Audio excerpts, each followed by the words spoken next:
మోహన్ బాబు దాడితో తీవ్రంగా గాయపడ్డారు. టీవీ9 ప్రతినిధి రంజిత్. నొప్పితో విలవిలలాడుతూ శంషాబాద్లోని ఆసుపత్రిలో చేరారు రిపోర్టర్ రంజిత్ పరిస్థితి చూసి హుటాహుటిన సిటీ స్కాన్ కు పంపించారు డాక్టర్స్. చెవి కన్ను మధ్య ఉండేటువంటి జైగోమాటిక్ బోన్ 3 ప్రాంతాల్లో ఫ్రాక్చర్ అయినట్టుగా నిర్ధారించారు డాక్టర్స్. ప్లాస్టిక్ సర్జరీ చేయాల్సి ఉంటుందని తేల్చి చెప్తున్నారు డాక్టర్ సత్య.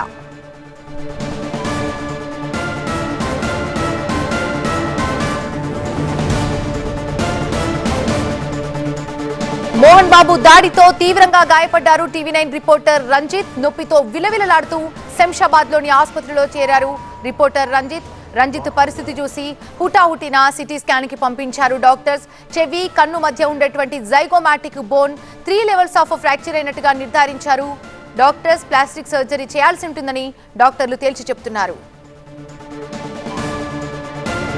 రంజిత్ ఆరోగ్య పరిస్థితిపై టీవీ9 ఆరా తీసింది. అసలప్పుడు డాక్టర్ ఏం చెప్పారో ఒకసారి విందాం.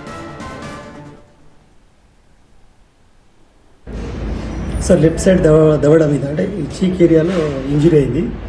సో మేము సిటీ స్కాన్ చేసి చూస్తే దానిలో ఈ జైగోమాటిక్ బోన్ అని ఉంటుంది. జైగోమాటిక్ బోన్ ఫ్రాక్చర్ ఉంది. 3 లెవెల్లో ఫ్రాక్చర్ అయితే అది లోపలికి సొట్టబడిపోయి వాపు వచ్చింది. సో ఆయనకు మాట్లాడొస్తలేదు. తర్వాత మౌత్ ఓపెనింగ్ కూడా చాలా డిఫికల్ట్ అవుతుంది. సో అతను రంజిత్ సిటీ స్కాన్ బ్రెయిన్ తీసినాం కాబట్టి బ్రెయిన్ నార్మలే ఉంది. ఈ ఫేషియల్ బోన్ సిటీ స్కాన్లో జైగోమాటిక్ ఆర్చ్ 3 లెవెల్లో ఫ్రాక్చర్ అయ్యి డిస్ప్లేస్ అయింది లోపలికి. సో దాంతో అతనికి ఎక్కువ వాపు వచ్చింది. చెవులో కూడా నొప్పి వస్తుంది. మౌత్ ఓపెనింగ్ కూడా డిఫికల్ట్ అవుతుంది. సో మాట్లాడడం కూడా ఇబ్బంది ఉంది. సో ప్రస్తుతానికైతే స్టేబుల్గానే ఉన్నాడు. కానీ అతనికి ఫర్దర్గా చేయాల్సింది ఏంటంటే అడ్మిట్ చేసి ఎవాల్యుయేట్ చేసి తర్వాత ఆ డిఫార్మిటీ కరెక్షన్ గురించి ప్లాస్టిక్ సర్జరీ చేయాల్సి వస్తుంది. ఆపరేషన్ ప్లాస్టిక్ సర్జరీ కాబట్టి మేజర్ సర్జరీ ఉంటుంది.